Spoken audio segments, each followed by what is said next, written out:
Transformers Especial número 1 foi publicado aqui em fevereiro de 1987.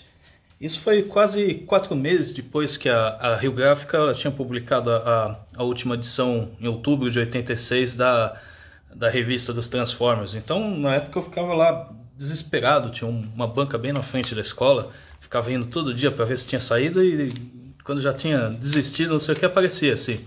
Transformers escrito especial, com 2 histórias por edição, mais caro também, e né, maior felicidade do mundo tal. Embora ter 2 histórias por edição ajudou a matar a revista, né, porque atingiu a cronologia americana e foi um dos fatores que levou ao cancelamento tal. E pelo que eu entendo, a Rio Gráfica e a Globo são a mesma editora. O que acontece é que antes a Globo não podia usar o nome Editora Globo, porque já tinha uma empresa do Sul, uma editora do Sul com esse nome. Aí em 86 falou, que se dane, vamos comprar logo essa editorinha do Sul e dar uma roupagem nova para a Rio Gráfica com uma editora Globo mesmo. E foi quando lançou uma série de outras revistas tal. Acho que o mais conhecido era a Turma da Mônica, que foi para a Globo nessa época. E nessa mudança aí o Transformers deu uma pausa aí de 4 meses tal. E essa capinha aqui eu imprimi na minha impressora jato de tinta mesmo, acabando com os tubos lá, porque essas revistas eu lia e relia, e até a capa cair, naquela época você não guardava as capas e tal. Mas aí essa história começa novo arco, né, dos Transformers. Do 1 ao 12 foi quando o Optimus Prime tinha sido raptado lá, tinha só a cabeça dele, os Autobots tinham que resgatar ele e vários acabaram danificados. Aqui começava uma nova fase, então deu certinho da Rio Gráfica fechar aqueles 12 primeiros números que são, acho que, os mais clássicos, assim, de mais puro Transformers, né, que veio direto do que a Marvel tinha bolado. E essa daqui traz, eu acho que talvez uma das também histórias mais clássicas desse período, que é o Megatron. Numa edição da fase anterior, ele tinha feito um acordo com o Hatchet porque o Shockwave tinha estava comandando tudo depois que o Megatron falhou lá numa batalha com os Autobots. Então o Hatchet tinha feito um acordo de ajudar a derrotar o Shockwave e o Megatron ia dar a arca que estava lá com os Autobots desativados para ele e tal. O Hatchet tinha enganado o Megatron com umas filmagens antigas dos Dinobots enfrentando o Shockwave. Só que daí o Megatron atual agora também derrota os Dinobots que o Hatchet tinha desenterrado. E quando ele estava para derrotar o Hatchet, ele vai lá dar um empurrão assim inútil tal, só que a ponta onde o Megatron estava desaba e ele acaba caindo de uma altura muito grande, e a última coisa que mostra ele se transformando na forma de pistola dele para tentar reduzir o impacto. Então fica nessas edições sumidas e volta aqui. Só que ele volta desmemoriado, e aí ele é encontrado por um bandidão ralé aqui que tá sendo cobrado dívida, não sei o que, e ele acha essa arma aqui e tal.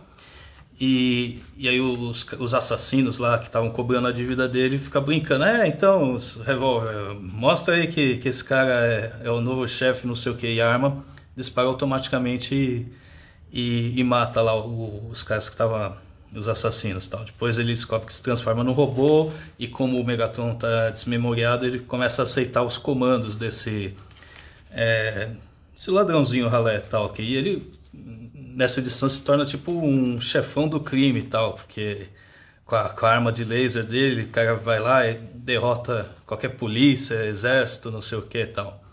E o bandidão, que era chefe antes, fica puto lá, vai tentar encarar ele pessoalmente, e aí o cara fala, vou acertar as contas com ele. E aí nesse último duelo, assim, ele fala, não preciso de você e tal, da arma para te matar. Ele joga a arma, quando a arma cai no chão, o Megatron vai recuperar a memória com esse impacto tal. Ele dá um soco, joga grana lá, essa dívida, não sei o que. Aí o Megatron volta puto da vida, né, porque recuperou a memória, fala, você tava me usando como se fosse um servo tal, vou te desintegrar. Aí o bandidão fala, minha vida não vale nada, pode matar, não sei o que. Daí o Megatron acha isso interessante, legal tal, e poupa o cara assim.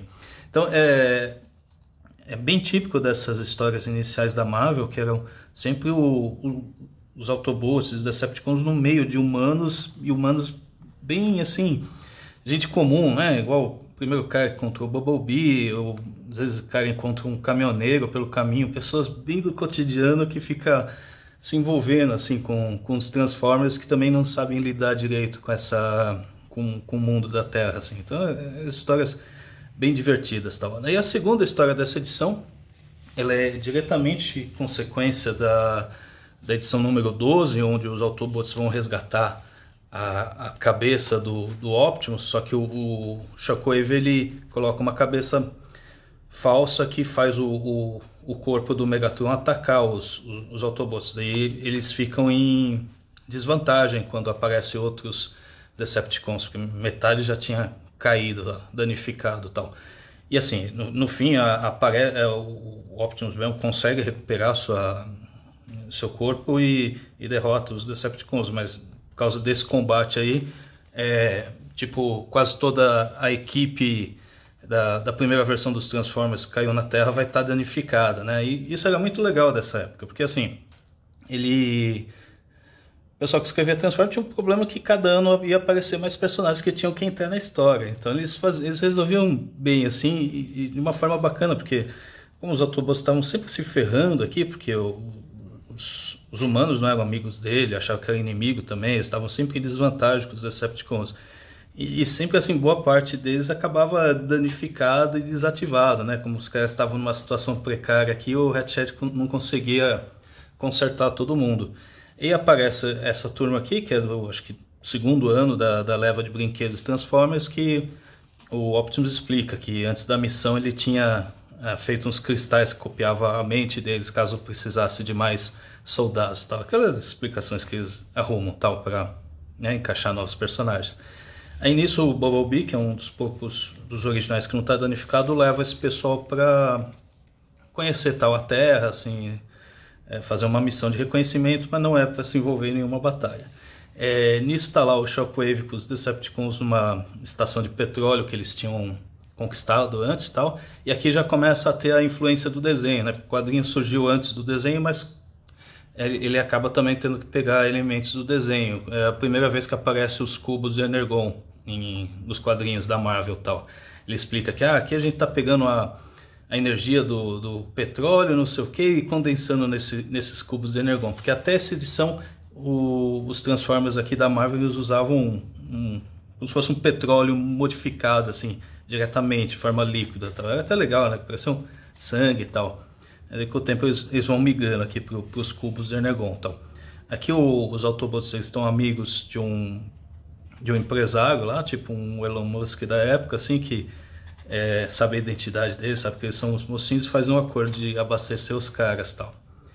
Então aqui eles vão para acabam encontrando um show do rock e tal, bem anos 80, assim, né?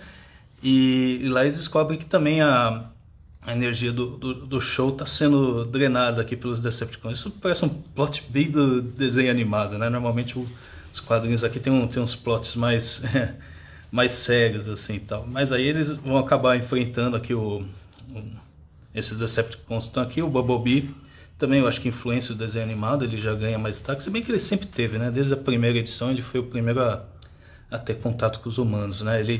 Aqui o Bumblebee ele joga um cubo de Energon lá pro céu e a rajada do Shockwave explode aquilo lá e afasta os Decepticons e tal.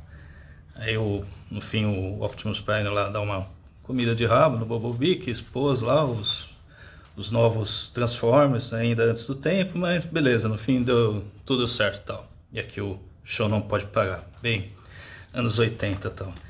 Assim, eu sou super fã dos Transformers.